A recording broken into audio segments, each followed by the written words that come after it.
जय श्री कृष्णा। राधे राधे।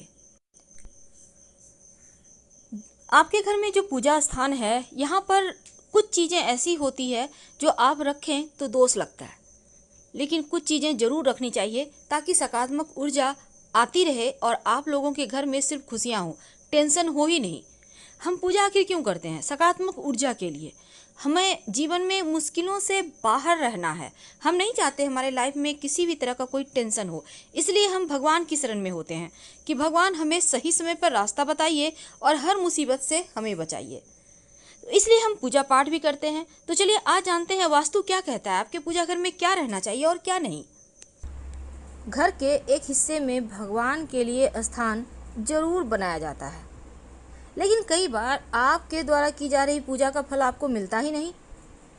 तो आखिर आपकी पूजा करने में कमी है या कहीं कोई ऐसा वास्तु दोष है जो आपकी पूजा को स्वीकार होने ही नहीं दे रहा? तो घर में बने जो मंदिर है, चाहे वो आप कहीं भी पूजा करें, मंदिर यानी जहाँ भगवान का स्थान है, जहाँ पर आप दिया जलाते हैं, तो वो स्थान कैसा है और कौन सी वस्तु ऐसी है जो मंदिर में भूल कर भी नहीं रखनी चाहिए, वरना आपकी पूजा स्वीकार ही नहीं होगी। देखिए, पूजा हमेशा वास्तु की बात करें तो घर के ईशान कोण यानी उत्तर पूरब दिशा की ओर करें तो ये सर्वोत्तम माना जाता है। अगर घर में बना जो आपका मंदिर है वास्तु के विपरीत हो, मंदिर नहीं भी है, आप कहीं भी पूजा करते हैं, तो अगर आप वो सही जगह नहीं है तो मन भी आपका पूजा में नहीं लगेगा और इसका लाभ भी नहीं मिलेगा। अब ऐसे में कुछ वास्तु टिप्स जो आपके पूजा को के जो आप पूजा करते हैं जब भगवान को, तो आपकी पूजा जल्दी स्वीकार होगी। इसके लिए सबसे पहली बात तो एक भगवान की मूर्ति एक ही रखें, दो ना रखें। दूसरी, भगवान गणेश की 3 प्रतिमा, 3 मूर्ति पूरे घर में नहीं होना चाहिए। सिर्फ पूजा स्थान में नहीं बल्कि घर में होना ही नहीं चाहिए। 2 बस बहुत है। एक आप अपने घर में मूर्ति रख सकते हैं जहाँ पूजा करते हैं और कहीं पर तस्वीर भी लगा सकते हैं। नहीं तो शुभ कार्यों में अड़चने आएंगी, बनते बनते कार्य आपके बिगड़ने लगेंगे। वास्तुशास्त्र के अनुसार घर के मंदिर में कभी भी टूटी फूटी हुई मूर्ति या तस्वीर है, बहुत पुरानी हो गई है, ऐसे तस्वीर की मूर्ति की पूजा ना करें, वरना नकारात्मकता बढ़ेगी और देवता भी नाराज होंगे। घर के जो मंदिर है, जो पूजा स्थान है, हमेशा उत्तर पूर्व दिशा में ही बनाएं। दक्षिण या दक्षिण पश्चिम दिशा अशुभ दिशा होता है, इस दिशा में पूजा पाठ आप नहीं कर सकते, नहीं तो आपको उतने फल नहीं मिलेंगे। और घर के मंदिर में 2 शंख मत रखिए। आप अब जैसे बहुत सारे घरों में होता है कि आप एक शंख स्थापित कर देते हैं, एक बजाते हैं। देखिए, जो स्थापित कर दिए वो तो ठीक है, पर बजाने वाला एक साथ ना रखें, उसे हटाकर कहीं अलग से रखें। तो घर के मंदिर में 2 शंख एक साथ नहीं रखना है। वास्तु के अनुसार मंदिर जहाँ पर आप भगवान की पूजा करते हैं आसपास शौचालय मत बनवाइए। और दूसरा, बहुत ज़्यादा बड़ी बड़ी मूर्तियाँ भी घर में नहीं रखनी चाहिए। पूजा स्थान पर अगर आप शिवलिंग रखते हैं तो अंगूठे से छोटा रखें और पारद शिवलिंग रख लें तो आपकी पूजा भी जल्दी स्वीकार होगी। देवी देवताओं की हमेशा सॉफ्ट मुद्रा, सौम्य मुद्रा में मुस्कुराती हुई तस्वीर लगाइए। अब ये नहीं कि आपने तस्वीर लाई है, मूर्ति लाई है और भगवान का आंख ऊपर की ओर देख रहा है, नहीं, भगवान की आंखें आपको देखे, आपको आशीर्वाद दे, चेहरे पर मुस्कुराहट हो, ऐसी ही मूर्ति या तस्वीर आप ला के रखिएगा, ये आपके लिए बढ़िया होगा। उग्र देवी देवताओं की मूर्ति स्वरूप वाली तस्वीरें मत रखिएगा, वरना जीवन में मुश्किलें बढ़ जाएगी। और हनुमान जी की भी ज़रूरत से ज़्यादा बड़ा मूर्ति नहीं रखें। और जब हनुमान जी की आप मूर्ति घर में रखते हैं तो प्रयास ये करें कि हनुमान जी बैठे हुए हों, खड़े हनुमान जी की तस्वीर की पूजा मत कीजिएगा। तो पूजा करने में मन अगर एकाग्र ना हो रहा हो तो धन संपत्ति का नुकसान होने लगता है। भूल कर भी आप अपने स्टोर रूम में पूजा का स्थान मत बनाएं और ना ही बेडरूम में आप पूजा करें। तो आप भूल कर भी पूजा की अलमारी ऐसे स्थान पर भी ना रखें जहाँ पर कबाड़ है। इन चीज़ों से आपको बचना चाहिए। अब जैसे कि आप घर में रोज़ मंदिरों में फूल चढ़ाते होंगे, तो भगवान की पूजा के फूल आप ये नहीं कि बासी पड़े हुए हैं घर के कोने में रखे हुए, ये सही नहीं है, आप उनको हटाइए।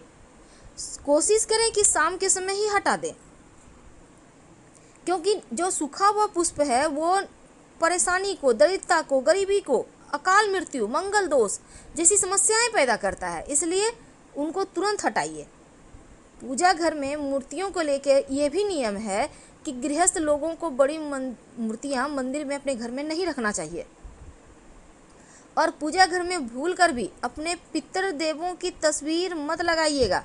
शास्त्रों में इसे भी अच्छा नहीं माना जाता, क्योंकि पूर्वजों की तस्वीरें मंदिर में लगाने से सही नहीं होता। आप अपने घर के दक्षिणी दीवार पर लगाइए ताकि पितर प्रसन्न हो, लेकिन मंदिर में मत रखिएगा।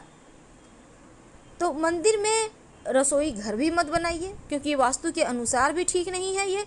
और शंख को भगवान विष्णु का प्रतीक माना जाता है, इसीलिए हमेशा इसको बदलिए मत, बल्कि शंख को आप रोज़ बजाइए, सुबह 3 बार, शाम में 3 बार।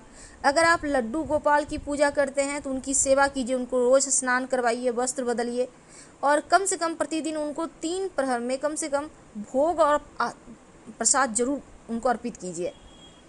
अगर लड्डू को गोपाल को लेकर आप कहीं जा रहे हैं तो आप लेकर जाइए, उन्हें घर में बंद करके मत जाइएगा, क्योंकि उन्हें बिना भोजन कराए आप खा भी नहीं सकते। इसलिए जो व्यक्ति नियम करते हैं उनके घर में देके जाइए उन्हें।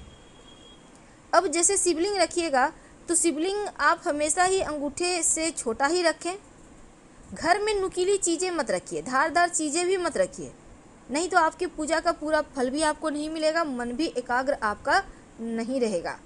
और अंत में, जब आप पूजा करते हैं तो एक निश्चित समय पर रोज किया करें, तब आपकी प्रार्थना जल्दी स्वीकार होती है। मोर पंख अपने पूजा स्थान पर जरूर रखिए। माना जाता है मोर पंख रखने से घर में सकारात्मकता आती है, और भगवान श्री कृष्ण को मोर पंख बहुत प्रिय है, तो आप भगवान श्री कृष्ण के माथे पर सजा कर रखें। मोर पंख रखने से घर में कीड़े मकोड़े वगैरह भी नहीं आते। गंगा जल, हिंदू धर्म में गंगा जल को बहुत पवित्र माना जाता है, और हर घर में पूजा स्थान पर गंगा जल भी होता है। तो मंदिर में गंगा जल रखने से माँ लक्ष्मी की विशेष कृपा होती है। लेकिन जब भी आप गंगा जल रखें तो चांदी या पीतल के बर्तन में रखें, घर में सुख शांति बनी रहती है। शंख तो आपको रखना ही है, और शंख से आप जल भी भगवान श्री हरि को अर्पित कर सकते हैं। शालिग्राम भगवान को अपने पूजा स्थान पर मत रखें, बल्कि शालिग्राम भगवान को आप अपने तुलसी जी के स्थान पर रखें, क्योंकि शालिग्राम भगवान हमेशा घर से बाहर रहते हैं तुलसी जी के पास। जीवन में आर्थिक समस्या नहीं आती जिस घर में शालिग्राम भगवान होते हैं। तो गंगा जल के साथ गौमूत्र भी है जो बहुत पवित्र होता है, और जिस घर में गौमूत्र रखा होता है देवी देवताओं का आशीर्वाद भी बरसता है। घर के मंदिर में आप दिया भी जलाते होंगे और धूप भी दिखाते होंगे, और इन सभी चीज़ों को जलाने के लिए आप माचिस का व्यवहार करते हैं। लेकिन क्या आपको पता है, घर के मंदिर में रखा माचिस कहीं ना कहीं आपके जीवन में नकारात्मक चीज़ों को घोल देता है। तो आज हम बात करेंगे कि मंदिर में माचिस क्यों नहीं रखना चाहिए, और आप भी अपने घर के मंदिर में माचिस रखते हैं तो आखिर क्या करें, कैसे इन दोषों से बचें। पूजा करने के बाद जली हुई माचिस वहीं पर आप फेंक देते हैं, तो फिर आपको ये वीडियो के अंत तक बना रहना क्या आवश्यकता है, क्योंकि घर के मंदिर से जुड़ी कुछ ऐसी बातें हैं जिसका आपको ध्यान जरूर रखना चाहिए, वरना आपको पूजा का फल पूरा नहीं मिलता। अब जैसे आपने घर में पूजा कर ली और जली हुई माचिस की तीली वहीं पर नहीं फेंकें। जो आपके मंदिर में मुरझाया हुआ पुष्प है, जली हुई रुई की बाती है, उसको तुरंत हटाएं, क्योंकि अपने पूजा स्थान को हमेशा साफ भी रखना है, और घर में पूजा में बिखरी हुई जली हुई माचिस की तीली भी नहीं फेंकनी चाहिए, नहीं रखनी चाहिए, घर के अंदर नहीं। जैसे ही आप दीपक जलाते हैं माचिस की तीली डस्टबिन में डालें और मंदिर के आसपास कहीं भी ना फेंकें। तो कौन सी मूर्ति है जो घर के मंदिर में नहीं रखना चाहिए? माँ लक्ष्मी की बैठने की मुद्रा में तस्वीर को आप रखिए, जो गुलाबी कमर पर बैठी हो, हाथों से स्वर्ण मुद्रा गिर रही हो, सबसे शुभ है। स्थिर लक्ष्मी के लिए खड़े रहने वाली मुद्रा वाली लक्ष्मी जी की तस्वीर घर में ना रखें। माँ दुर्गा साक्षात शक्ति स्वरूप है, लेकिन घर पर कभी भी माँ के रौद्र रूप का तस्वीर या मूर्ति मत रखिएगा, वरना झगड़े लड़ाई होंगे। और शनिदेव की मूर्ति, राहु केतु की मूर्ति, ये सभी चीज़ें भी घर में नहीं रखना चाहिए। आप मंत्र जप कर सकते हैं लेकिन मूर्ति नहीं रख सकते। नटराज जो भगवान शिव का तांडव स्वरूप है, और ये मूर्ति भी घर में रखना सही नहीं है। और एक ही देवता की 2 मूर्ति, 2 से अधिक मूर्ति घर में मंदिर में स्थापित ना करें तो उत्तम है। भूल कर भी भगवान की तस्वीर की पीठ के दर्शन ना करें, ये भी अच्छा नहीं माना जाता। फिलहाल हम आपसे विदा लेते हैं। जानकारी अच्छी लगे तो लाइक कर सब्सक्राइब करें, अपनों से शेयर करें, कमेंट करें। धन्यवाद।